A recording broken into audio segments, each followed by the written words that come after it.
ông đang đi của cái xe gì đấy?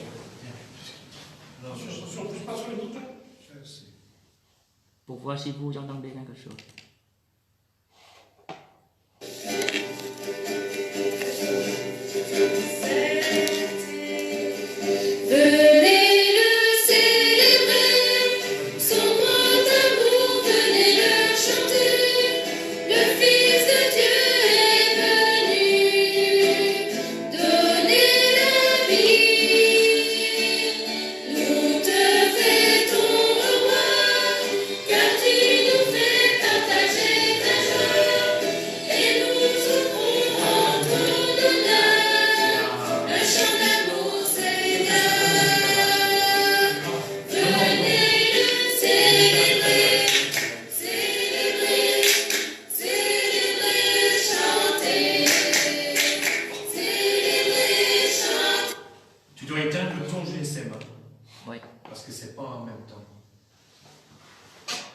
Il y a déjà plusieurs personnes qui regardent, plusieurs. 20 personnes qui regardent. Tu peux ajouter un 0. Tu triches.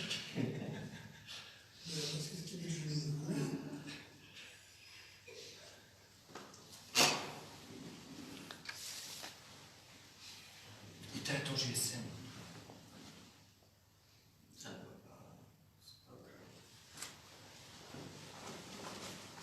Si, parce qu'il tourne de Wi-Fi. Mais sinon, par son Facebook, ça.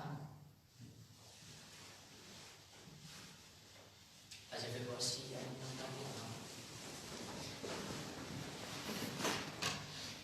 Est-ce que vous voyez bien et entendez bien? Jackman, vous entendez bien ou non?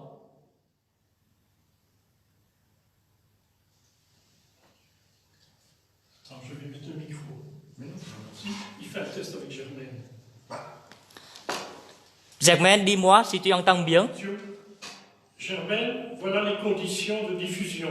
Voilà, Zoom demande si tu entends bien. Est-ce que tu entends bien, Germaine? Elle a dit oui. Oui, tu as dit oui. Merci, Germaine.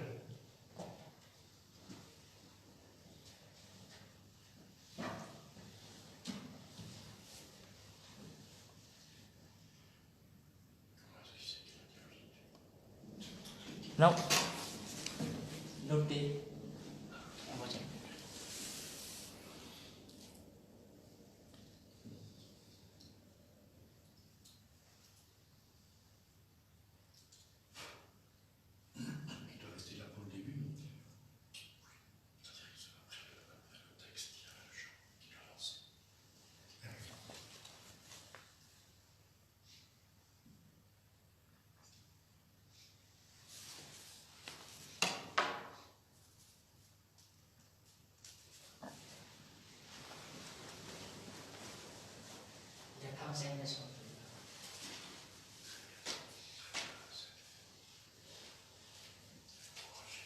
Prie les uns pour les autres aussi, bien sûr.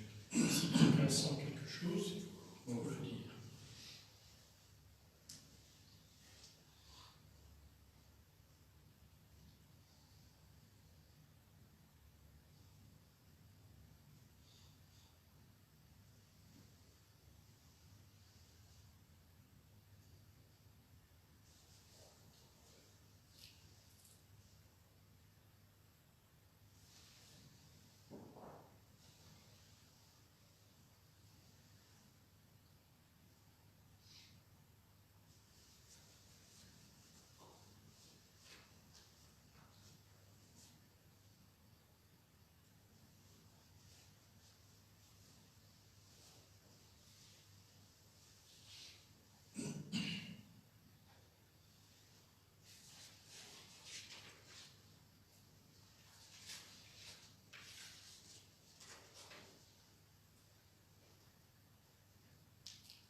Au nom du Père, et du Fils, et du Saint-Esprit. Amen.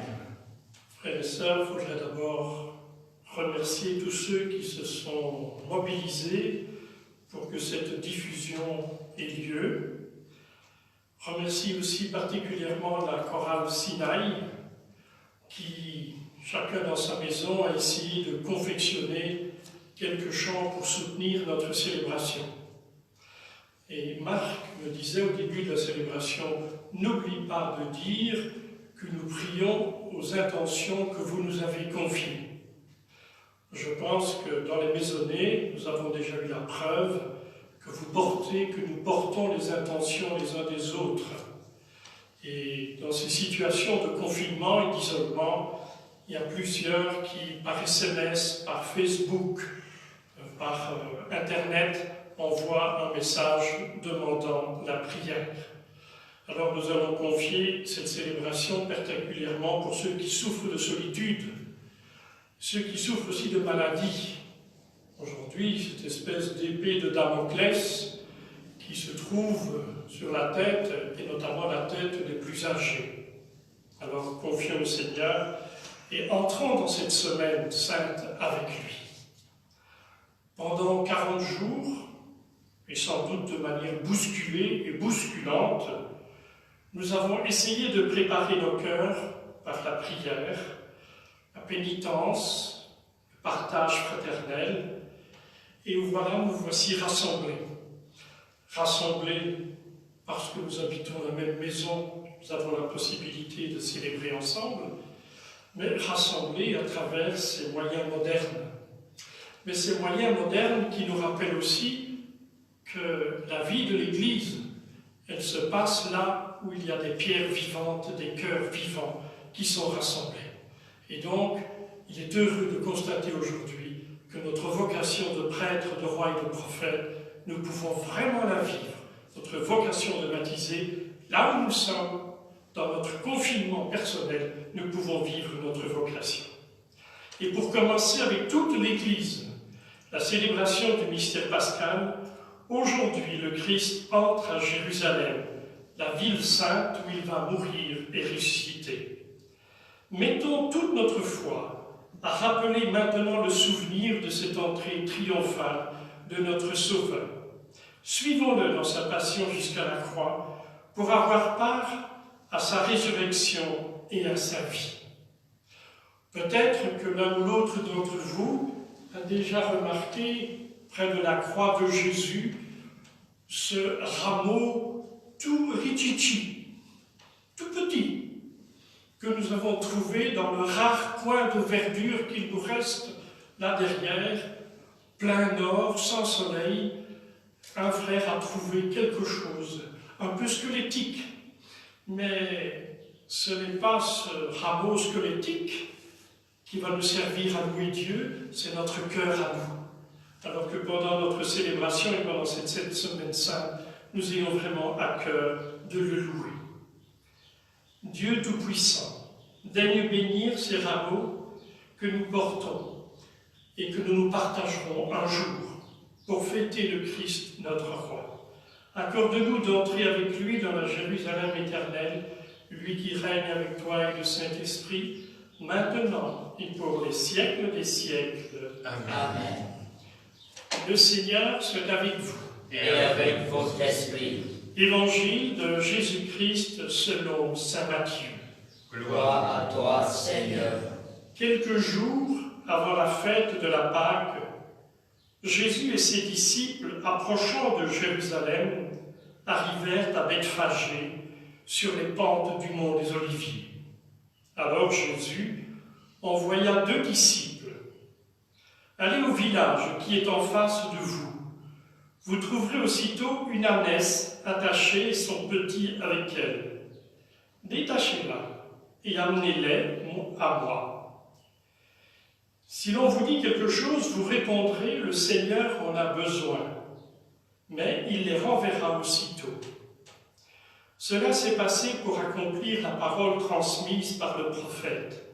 Dites à la fille de Sion, voici ton roi qui vient vers toi, humble, monté sur une ânesse et un petit âne, le petit d'une bête de somme.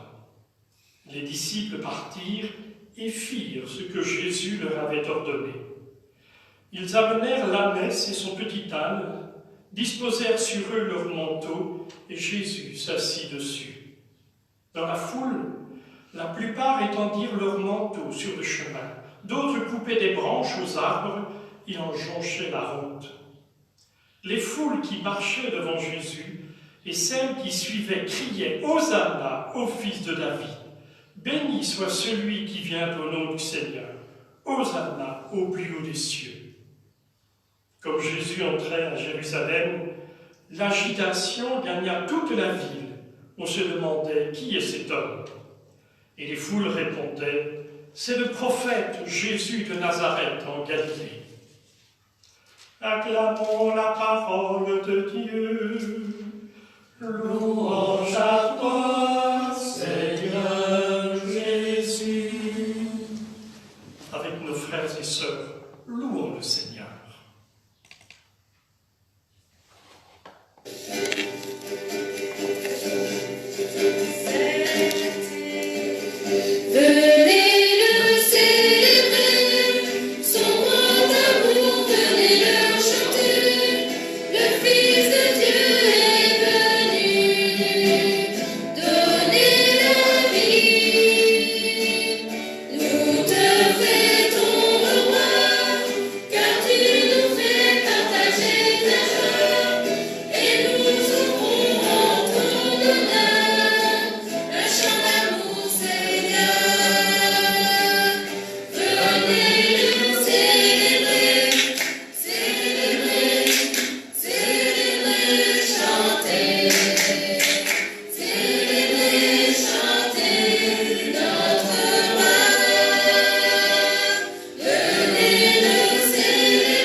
Frères et sœurs, dans cette parole de Dieu, nous avons entendu quelque chose d'un peu différent. Nous avons l'habitude dans la communauté d'entendre cette parole et de mettre cette parole en exergue. Le Seigneur en a besoin. Or aujourd'hui, nous avons entendu, si nous avons prêté attention, l'ânesse et son petit. Ils étaient deux, pas un seul. Le Seigneur en a besoin. Et comme on l'a dit dans l'Évangile, le Seigneur les rendra. Alors vous voyez, si le Seigneur a eu besoin de 2 disciples pour aller chercher, faire la commission, il a aussi eu cette ânesse et son petit. C'est, je dirais, cet adulte et cette fragilité, son petit. Le Seigneur a besoin de chacun d'entre nous, des grands et des petits, pour pouvoir le conduire, pour pouvoir le mener à manifester tout son amour. Aujourd'hui, Seigneur, Dieu éternel et tout-puissant, pour montrer au genre humain quel abaissement il doit imiter, tu as voulu que notre Sauveur, dans un corps semblable au nôtre, subisse la mort de la croix. C'est pourquoi, humblement et plein de reconnaissance, nous invoquons ta miséricorde.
sur nous cette grâce au nom du Père, du Fils et du Saint-Esprit.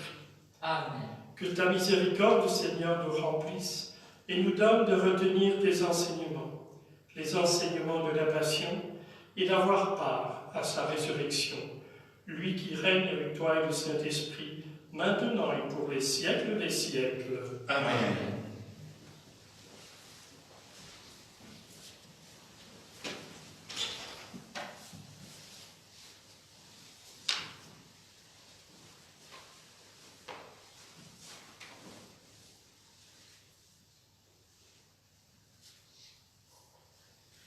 Lecture du livre du prophète Isaïe. Le Seigneur mon Dieu m'a donné le langage des disciples pour que je puisse d'une parole soutenir celui qui est épuisé. Chaque matin, il éveille mon oreille pour qu'en disciple j'écoute. Le Seigneur mon Dieu m'a ouvert l'oreille, et moi, je ne me suis pas révolté, je ne me suis pas dérobé. J'ai présenté mon dos à ceux qui me frappaient, et mes joues à ceux qui m'arrachaient la barbe. Je n'ai pas caché ma face devant les outrages et les crachats.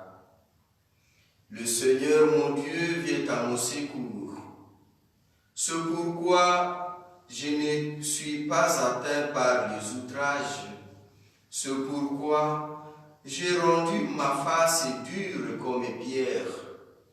Je sais que je ne serai pas confondu. Parole du Seigneur. Nous rendons grâce à Dieu.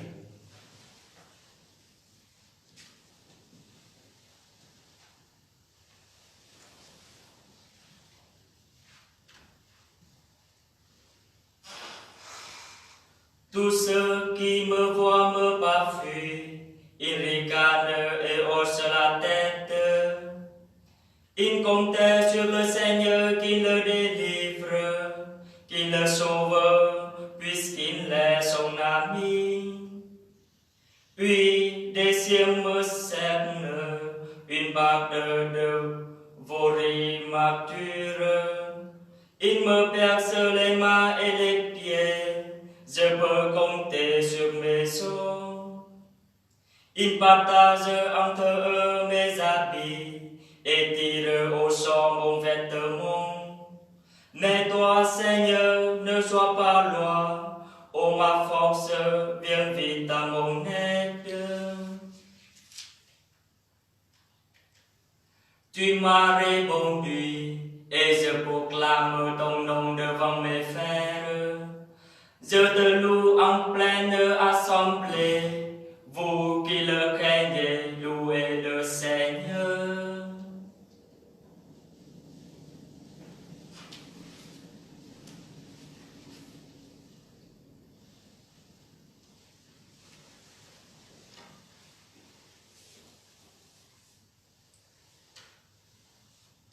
Lecture de la lettre de Saint Paul apôtre aux Philippiens. Le Christ Jésus, ayant la conviction de Dieu, ne retint pas jalousement le rang qui l'égalait à Dieu, mais il s'est anéanti, prenant la condition de serviteur, devenant semblable aux hommes. Reconnu homme à son aspect, il s'est abaissé, devenant obéissant jusqu'à la mort, et la mort de la croix.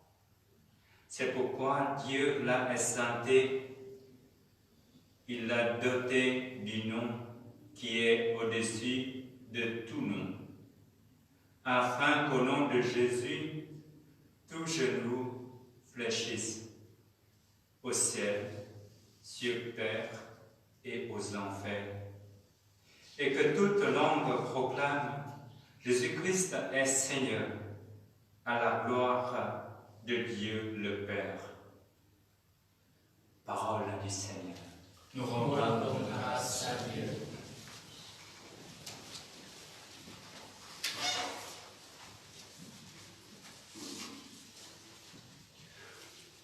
Passion de notre Seigneur Jésus-Christ, selon saint Matthieu. En ce temps-là, l'un des 12, nommé Judas Iscariote, se rendit chez les grands prêtres et leur dit : Que voulez-vous me donner si je vous les livre? Ils lui remirent 30 pièces d'argent, et depuis, Judas cherchait une occasion favorable pour le livrer. Le premier jour de la fête des pains sans levain, les disciples s'approchèrent et dirent à Jésus : Où veux-tu que nous te fassions les préparatifs pour manger la Pâque? Il leur dit : Allez à la ville chez un tel et dites-lui, le maître te fait dire, mon temps est proche. C'est chez toi que je veux célébrer la Pâque avec mes disciples. Les disciples firent ce que Jésus leur avait prescrit et ils préparèrent la Pâque. Le soir venu, Jésus se trouvait à table avec les 12. Pendant le repas, il déclara : Amen, je vous le dis, l'un de vous va me livrer. Profondément attristés, ils se mirent à lui demander chacun son tour. Serait-ce moi, Seigneur? Prenant la parole, il dit : Celui qui s'est servi au plat en même temps que moi, celui-là va me livrer. Le Fils de l'homme s'en va, comme il est écrit à son sujet, mais malheureux celui par qui le Fils de l'homme est livré. Il vaudrait mieux pour lui qu'il ne soit pas né, cet homme-là. Judas, celui qui le livrait, prit la parole. Rabbi, serait-ce moi? Jésus lui répond : C'est toi-même qui l'as dit. Pendant le repas, Jésus, ayant pris du pain et prononcé la bénédiction, le rompit, et, le donnant aux disciples, il dit : Prenez, mangez, ceci est mon corps. Puis, ayant pris une coupe et ayant rendu grâce, il la leur donna en disant : Buvez-en tous, car ceci est mon sang, le sang de l'alliance versé pour la multitude en rémission des péchés.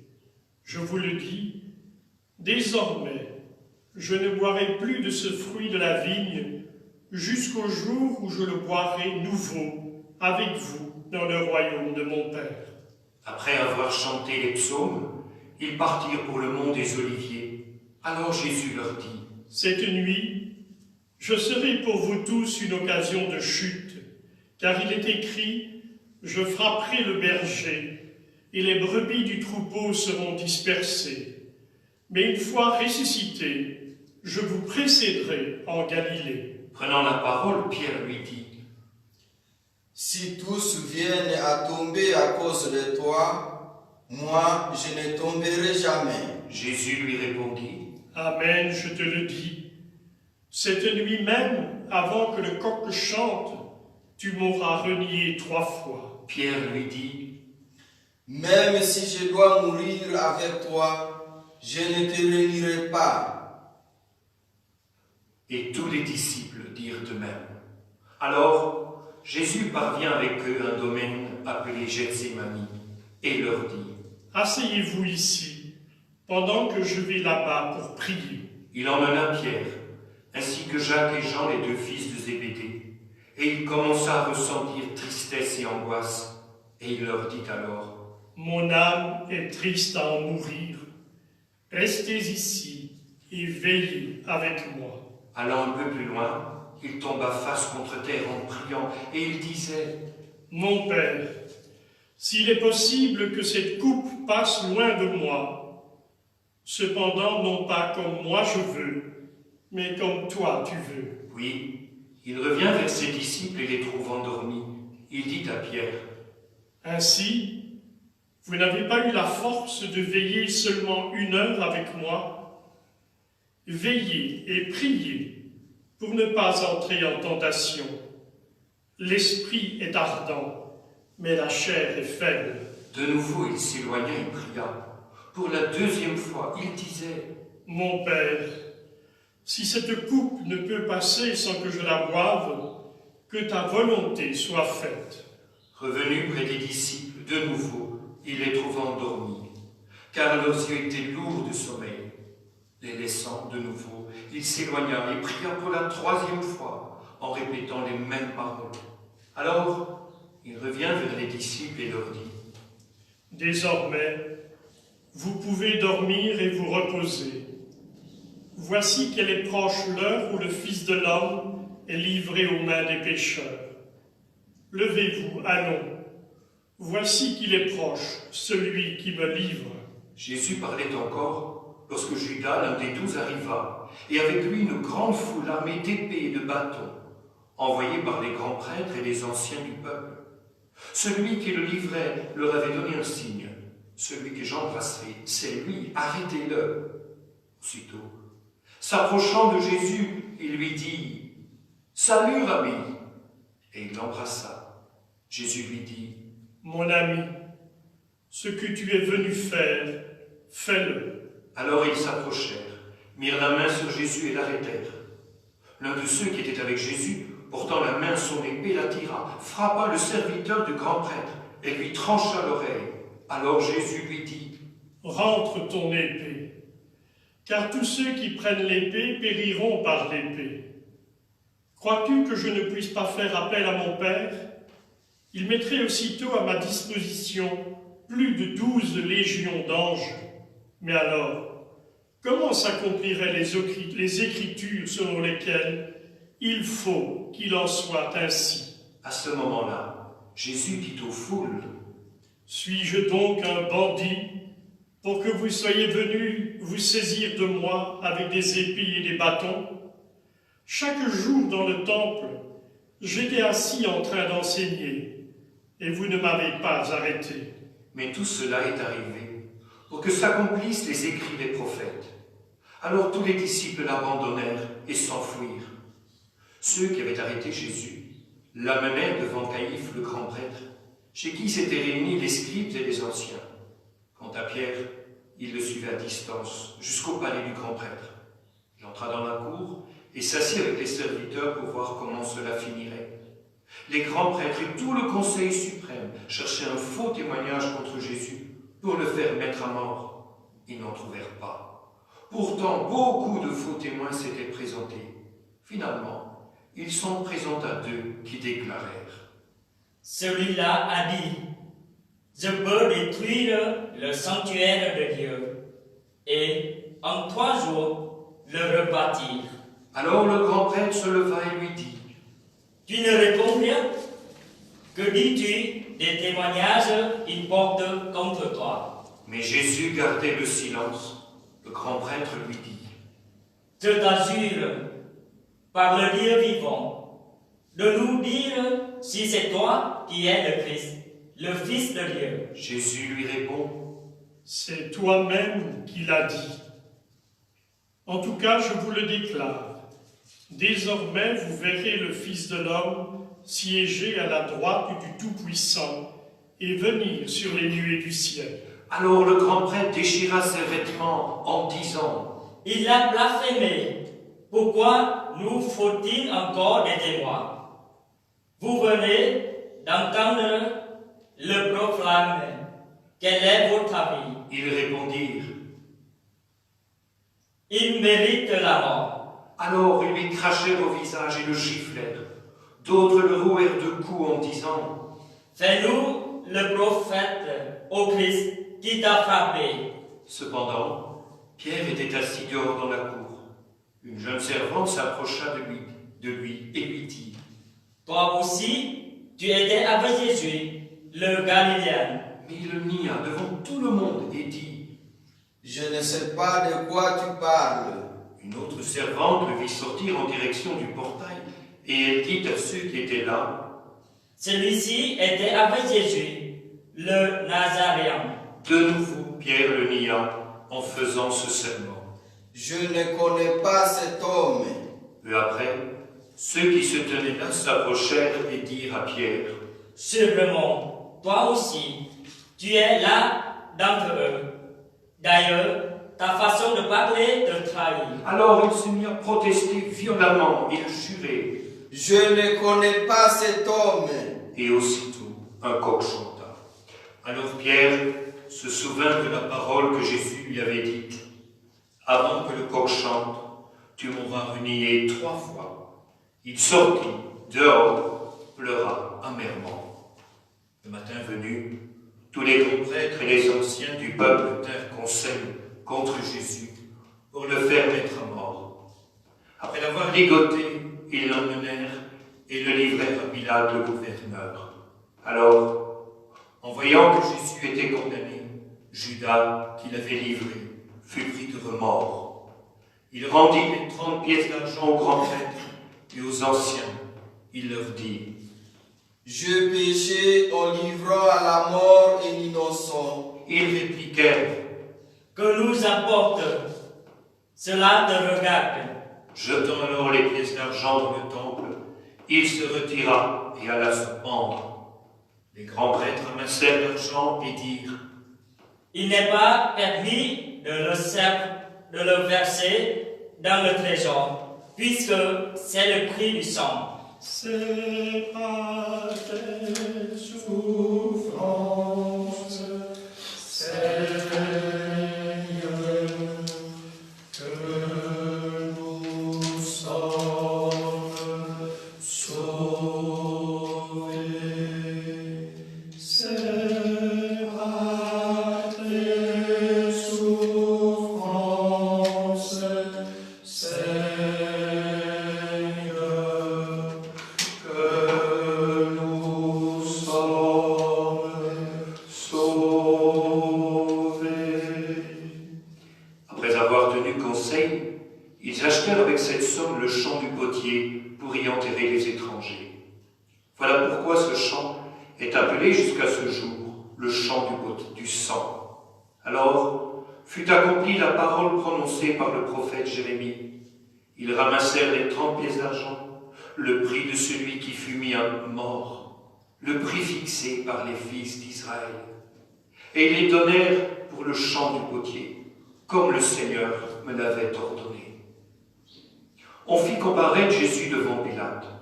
Le gouverneur qui l'interrogea. Es-tu le roi des Juifs? Jésus déclara. C'est toi-même qui le dis. Mais tandis que les grands prêtres et les anciens l'accusaient, il ne répondit rien.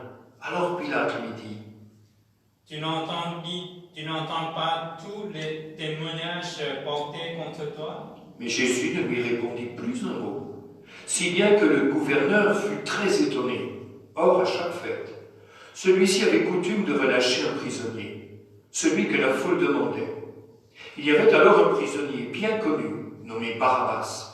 Les foules s'étant donc rassemblées, Pilate leur dit: Que voulez-vous que je vous relâche, Barabbas ou Jésus appelé le Christ? Il ne savait en effet que c'était par jalousie qu'on avait livré Jésus. Tandis qu'il siégeait au tribunal, sa femme lui fit dire: Ne demande pas de l'affaire de ce juste, car aujourd'hui, j'ai beaucoup souffert en chose à cause de lui. Les grands prêtres et les anciens poussèrent les foules à réclamer Barabbas et à faire périr Jésus. Le gouverneur reprit: Lequel des deux voulez-vous que je vous relâche? Ils répondirent: Barabbas. Pilate leur dit: Que ferai-je donc de Jésus appelé le Christ? Ils répondirent tous. Qu'il soit crucifié. Pilate demanda. Quel mal a-t-il donc fait? Ils criaient encore plus fort. Qu'il soit crucifié. Pilate, voyant que ses efforts ne servaient à rien, sinon à augmenter le tumulte, prit de l'eau et se lava les mains devant la foule en disant: Je suis innocent du sang de cet homme, cela vous regarde. Tout le peuple répondit: Son sang qu'il soit sur nous et sur nos enfants. Alors il le relâcha Barabbas. Quant à Jésus, il le fit flageller et il le livra pour qu'il soit crucifié. Alors les soldats du gouverneur emmenèrent Jésus dans la salle du prétoire et rassemblèrent autour de lui toute la garde. Ils lui enlevèrent ses vêtements et le couvrirent d'un manteau rouge. Oui, avec des épines, ils tressèrent une couronne et la posèrent sur sa tête. Ils lui mirent un roseau dans la main droite, et pour se moquer de lui, ils s'agenouillaient devant lui en disant « Salut, roi des Juifs !» Et après avoir craché sur lui, ils prirent le roseau et ils le frappaient à la tête. Quand ils se furent bien moqués de lui, ils lui enlevèrent le manteau, lui remirent ses vêtements et l'emmenèrent pour le crucifier.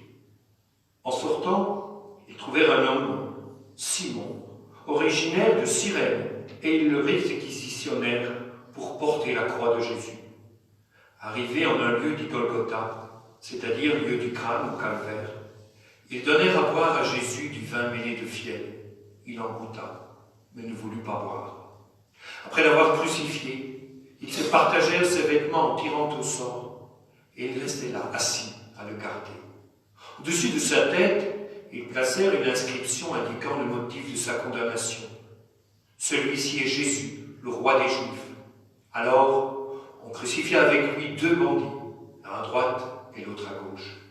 Les passants l'injuriaient en hochant la tête. Ils disaient « Toi qui détruis le sanctuaire et le rebâtis en 3 jours, sauve-toi toi-même si tu es fils de Dieu et descends de la croix. » De même, les grands prêtres se moquaient de lui, avec les scribes et les anciens, en disant « Il en a sauvé d'autres, et il ne peut pas se sauver lui-même. Il est roi d'Israël, qui descend maintenant de la croix, et nous croyons en lui. Il a mis sa confiance en Dieu. Que Dieu le délivre maintenant, s'il l'aime, car il a dit, je suis fils de Dieu. » Les bandits crucifiés avec lui l'insultaient de la même manière. À partir de la 6e heure, c'est-à-dire midi, l'obscurité se fit sur toute la terre jusqu'à la 9e heure. Vers la 9e heure, Jésus cria d'une voix forte « Élie, Élie, lema sabachthani » ce qui veut dire « Mon Dieu, pourquoi m'as-tu abandonné ?» Ayant entendu, quelques-uns de ceux qui étaient là disaient « Le voilà qui appelle le prophète Élie. » Aussitôt, l'un d'eux courut prendre une éponge qu'il trempa dans une boisson vinaigrée. Il la mit au bout d'un roseau et lui donnait à boire. Les autres disaient « Attends, nous verrons bien si Élie vient le sauver. » Mais Jésus, poussant de nouveau un grand cri, rendit l'esprit.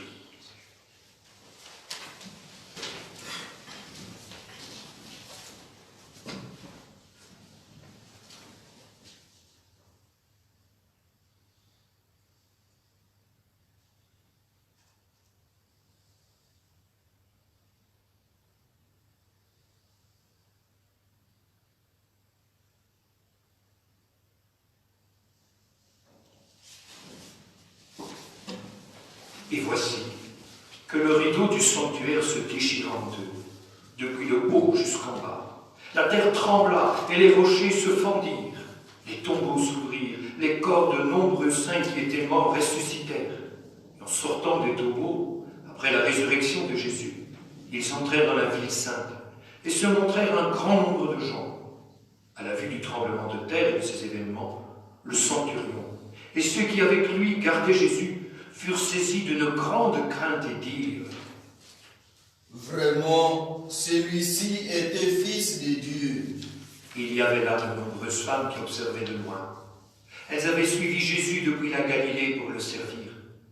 Parmi elles se trouvait Marie-Madeleine, Marie, mère de Jacques et de Joseph, et la mère des fils de Zébédée.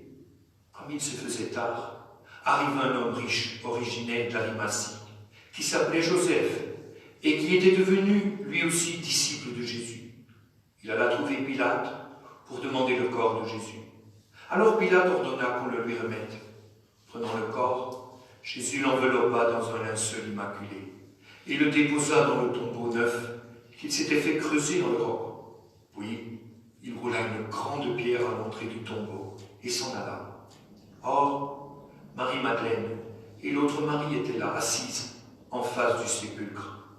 Le lendemain, Après le jour de la préparation, les grands prêtres et les pharisiens s'assemblèrent chez Pilate en disant « Seigneur, nous nous sommes rappelés que cet apôtre a dit, de son vivant, 3 jours après, je ressusciterai. Alors, donne l'ordre que le sépulcre soit surveillé jusqu'au 3e jour, de peur que ses disciples ne viennent voler le corps et ne disent au peuple, il est ressuscité d'entre les morts. Cette dernière aventure serait pire que la première. » Pilate leur déclara « Vous avez l'inouvrable. Allez, organisez la surveillance comme vous l'entendez. » Ils partirent donc et assurèrent la surveillance du sépulcre en mettant les scellés sur la pierre et en y plaçant la garde.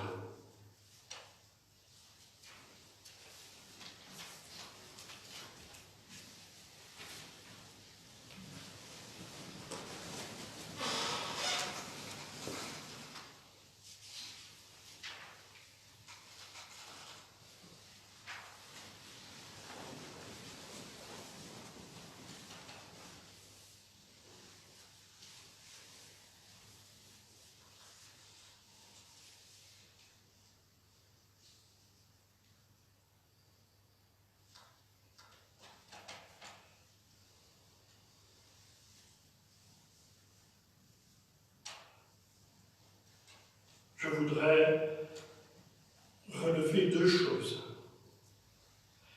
La première, c'est la parole entendue dans la lecture du prophète Isaïe. Le Seigneur, mon Dieu, m'a donné le langage des disciples pour que je puisse soutenir celui qui est épuisé. Soutenir d'une parole, dit le prophète, chapitre 50. Frères et sœurs, en ces temps où les rendez-vous avec le bon Dieu sont parfois imminents,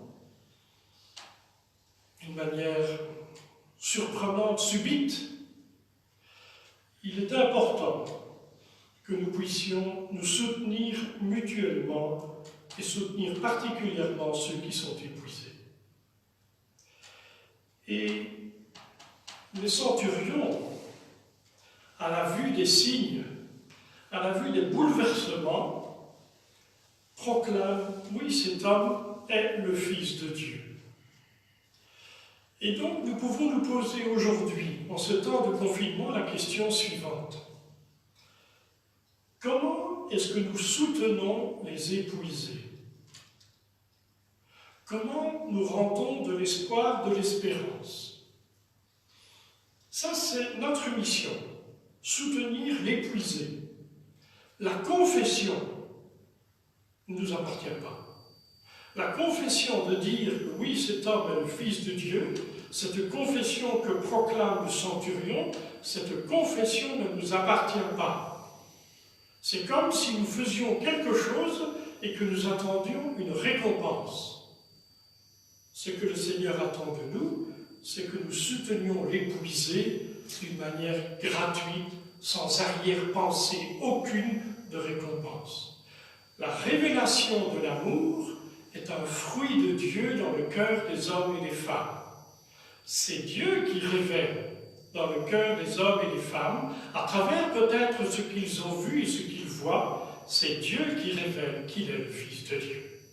Mais nous, avec le Fils, il nous appartient de soutenir l'épuisé.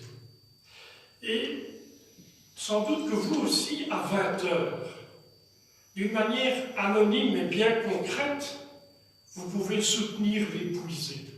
Soutenir le voisin d'en face qui tourne dans son petit appartement sans espérance. Soutenir le voisin d'à côté qui trouve que personne ne s'occupe de lui. En sonnant, en faisant du bruit, en applaudissant. Oui, mais on applaudit ceux qui soignent les autres. Mais c'est juste. On applaudit ceux qui soignent les autres. Et ceux qui soignent les autres et qui sont dans les hôpitaux, ils entendent peut-être la rumeur de la ville, mais ils ne voient pas les encouragements, les soutiens que nous donnons aux épuisés. Nous essayons par la rumeur de la ville, par nos applaudissements, de les soutenir, eux qui s'épuisent à rendre service, mais localement, comment nous soutenons l'épuisé? Il ne s'agit pas aujourd'hui d'aller inventer de grandes théories missionnaires. Non, des petits claquements de doigts, des mélodicas qui résonnent, des cloches qui sonnent, des tambours, des trompettes. Mais de quoi soutenir celui qui croit qu'il est seul? Je crois que je ne suis pas le seul à pouvoir confesser que depuis le confinement, j'ai rencontré plus de personnes dans la rue en tenant toutes les distances de sécurité sociale que depuis que nous habitons dans la maison en 1990. Le fait d'avoir été confinés nous a rapprochés les uns des autres et de nous réjouir de nous voir. Alors n'allons pas inventer des grandes théories de soutien.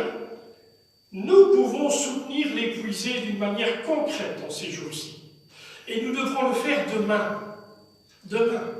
Parce que, quelles que soient les études, eh bien, les rendez-vous avec le bon Dieu, le rendez-vous final peut surgir à n'importe quelle occasion. Tout à coup, ça peut surgir. Tout le monde ne fait pas des statistiques comme Zion en disant « oui, ce sont les plus vieux qui risquent le plus ». Laissons-lui faire ses statistiques. Ça le rassure et ça lui donne de la joie et de l'espérance. Mais nous aussi, les plus vieux, comment est-ce que nous gardons, nous restons, nous demeurons dans l'espérance? Comment demeurons dans l'espérance? Est-ce que nous allons commencer à nous protéger sous prétexte que nous avons peur? J'entendais ce matin à la radio des personnes, des infirmières disaient « mais il faut arrêter, il y a des gens qui se couvrent d'alcool ou d'eau de Javel, tout le corps, ils prennent presque des bains d'eau de Javel pour lutter contre les virus, mais ils mettent leur santé en danger en faisant ça. Ils créent un autre danger. Frères et sœurs, la protection que nous avons, ce n'est pas de nous mettre dans d'autres situations de détresse. Non. Comment soutenir l'épuisé? Comment être des semeurs d'espérance dans ce monde où nous vivons? Parce que c'est aujourd'hui et demain que nous devons témoigner de ça. Être des semeurs d'espérance. Donner aux gens le goût de vivre à l'instant présent, la saveur de vivre, et pas la peur de vivre. On va construire des murs sous prétexte que tu peux postillonner. Voilà. Non, soutenir l'espérance. Et nous pouvons inventer. Et entre parenthèses, j'en profite déjà pour remercier ceux qui, pour Pâques, ont réservé une chaise. Vous êtes déjà un petit nombre à avoir réservé votre chaise. Je vous en remercie. Vous le verrez, à Pâques, le jour de Pâques, vous verrez. N'ayez pas peur, n'allez pas appeler la police, ça ne sert à rien. Les distances de sécurité seront respectées, puisque c'est votre photo ou votre dessin qui sera collé, apposé sur une chaise. Alors, frères et sœurs, demandons au Seigneur de soutenir l'épuisé. Inventons, mais dans la délicatesse, et puis faisons ce qui est déjà à notre portée. Et le témoignage viendra là où nous ne l'attendons pas. Si vous aviez dit aux disciples que c'est le centurion qui allait proclamer que Jésus est le Fils de Dieu, il vous aurait dit « hey, tu rêves ou quoi ?» On peut rêver, hein? C'est le Seigneur qui révèle qu'il est Dieu, pas nous.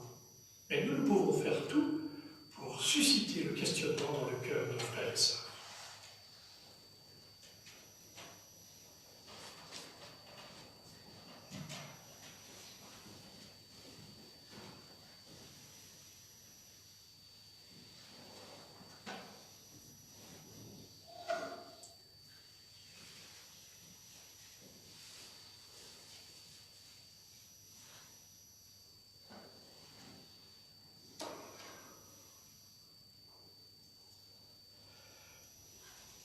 Au début de notre action de grâce, Nous avons déjà confié toutes nos intentions. Avec le bon larron, en une seule reprise, nous confions, mais aussi vous, dans vos maisonnées, confiez ces intentions. Et puis peut-être, vous savez, il y avait dans le temps, lorsque nous avions une demande à faire en Saint-Joseph pour un besoin matériel de l'un ou de l'autre, on mettait un petit mot derrière l'icône de Saint-Joseph, derrière les intentions. Mettez-les en dessous d'une statue de la Sainte Vierge, nous en avons tous dans nos maisonnées. Écrivons nos intentions pour Pâques, nos intentions pascales, et confions-les à la Vierge Marie. Mettons ça en dessous du statut. Elle s'en occupe, une bonne avocate, une bonne messagère. Dans ton royaume, souviens-toi de nous, Jésus.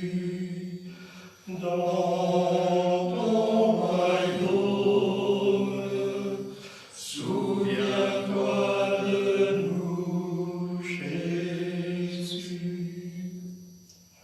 Tu es béni, Seigneur, Dieu du ciel et de la terre, toi qui nous donnes ce pain et ce vin, fruits de la terre et de la vigne, te les présentons et deviendront pour nous le pain et le vin du royaume éternel.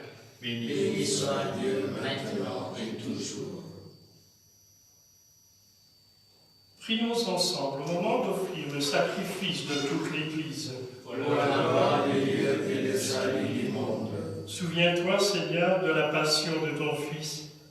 Ne tarde pas à nous réconcilier avec toi.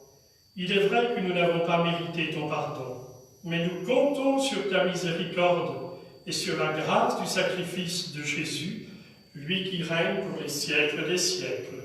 Amen. Le Seigneur soit avec vous. Et avec votre esprit, Élevons notre cœur. nous le tournons vers le Seigneur. Rendons grâce au Seigneur notre Dieu. Cela est juste et bon. Vraiment, il est juste, il est bon de te rendre gloire, de t'offrir notre action de grâce, toujours et en tout lieu, à toi, Père très saint, Dieu éternel et tout-puissant, par le Christ notre Seigneur. Lorsqu'il était innocent, il a voulu souffrir pour les coupables, et sans avoir commis le mal, il s'est laissé juger comme un criminel en mourant. En mourant, il détruit notre péché. En ressuscitant, il nous fait vivre et nous sanctifie. C'est par lui que la terre et le ciel, le peuple de Dieu avec tous les anges, ne cessent de t'acclamer en chantant.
Toi qui es vraiment saint, toi qui es la source de toute sainteté, nous voici rassemblés devant toi, et dans la communion de toute l'Église, en ce premier jour de la semaine, nous célébrons le jour où le Christ est ressuscité d'entre les morts.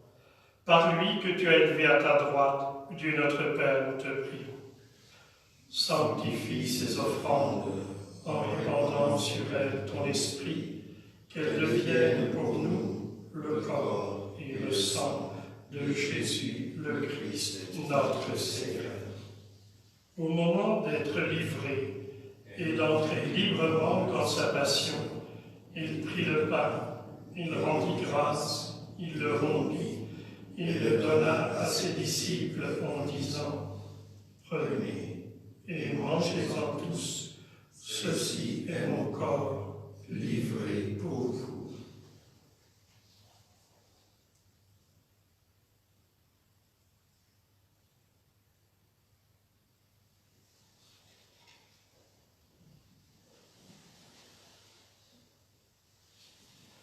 De même, à la fin du repas, il prit la coupe.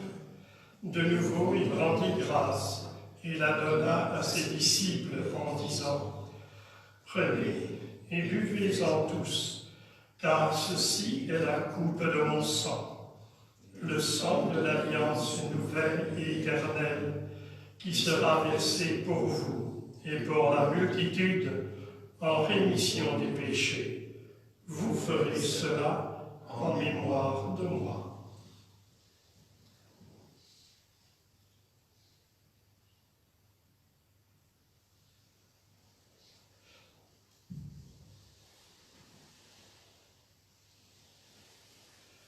Il est grand le mystère de la foi. Nous proclamons ta mort, Seigneur Jésus. Nous célébrons ta résurrection. Nous attendons ta venue dans la gloire. Ensemble. Faisons ici mémoire de la mort et de la résurrection de ton Fils, nous t'offrons, Seigneur, le pain de la vie et la coupe du salut, et nous te rendons grâce, car tu nous as choisis pour servir en ta présence, en imposant les mains à tous nos frères qui nous regardent, qui nous écoutent, nous poursuivons. Humblement, nous te demandons qu'en ayant part au corps et au sang du Christ, nous soyons rassemblés par l'Esprit Saint en un seul corps. Souviens-toi, Seigneur, de ton Église répandue à travers le monde. Fais-la grandir dans ta charité, avec le pape François, notre évêque Joseph, son auxiliaire Jean, et tous ceux qui ont la charge de ton peuple. Garde-les debout, tous, Seigneur.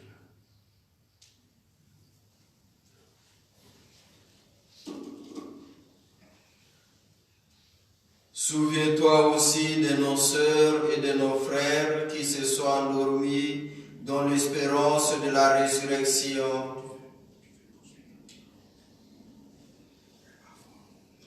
Et de tous les hommes qui ont quitté cette vie, reçois-les dans ta lumière auprès de toi.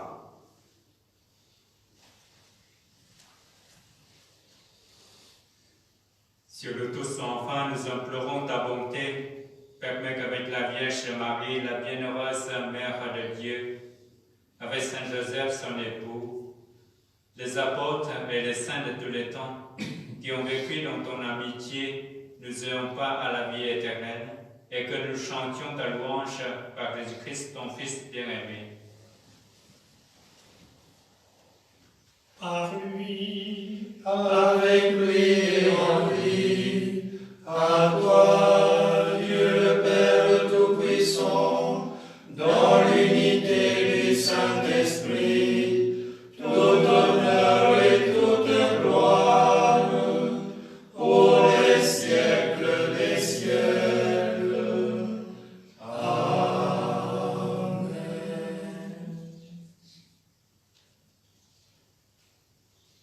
Comme nous l'avons appris du Sauveur, et selon son commandement, nous osons dire: Notre Père, qui es aux cieux, que ton nom soit sanctifié, que ton règne vienne, que ta volonté soit faite sur la terre comme au ciel.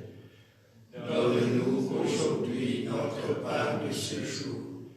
Pardonne-nous nos offenses, comme nous pardonnons aussi à ceux qui nous ont offensés.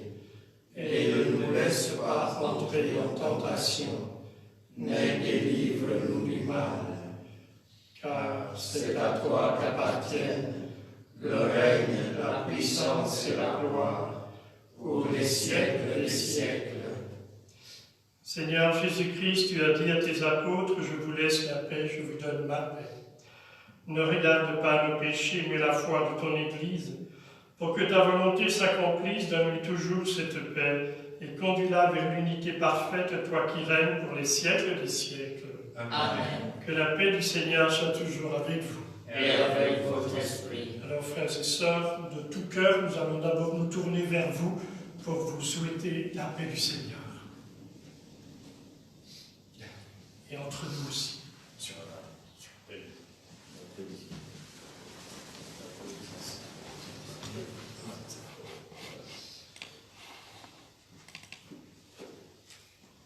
Agneau de Dieu qui enlève le péché du monde, agneau de Dieu, prends pitié de nous. Agneau de Dieu qui enlève le péché du monde, agneau de Dieu, prends pitié de nous. Agneau de Dieu qui enlève le péché du monde, agneau de Dieu, donne-nous la paix. Heureux les invités au repas du Seigneur. Voici l'agneau de Dieu qui enlève le péché du monde. Seigneur, je ne suis pas digne de te recevoir, mais dis seulement une parole et je serai guéri.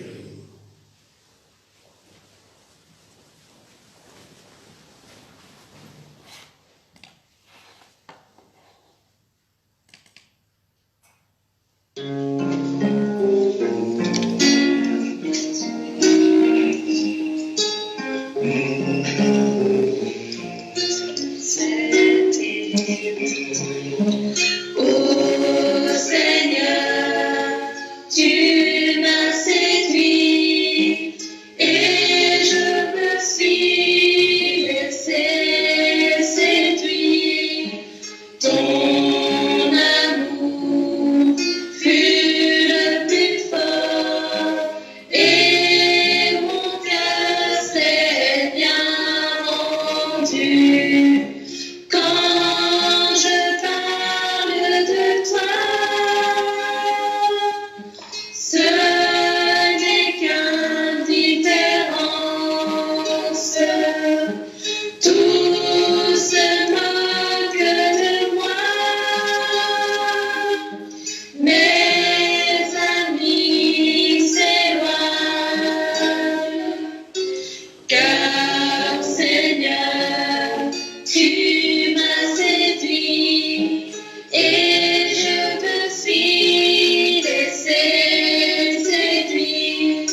Tu nous as fortifiés, Seigneur, dans cette communion à tes saints mystères, et nous te supplions encore. Toi qui nous as donné dans la mort de ton Fils l'espérance des biens auxquels nous croyons, donne-nous dans sa résurrection glorieuse de parvenir au royaume que nous attendons. Par Jésus, ton Fils, notre Seigneur. Amen.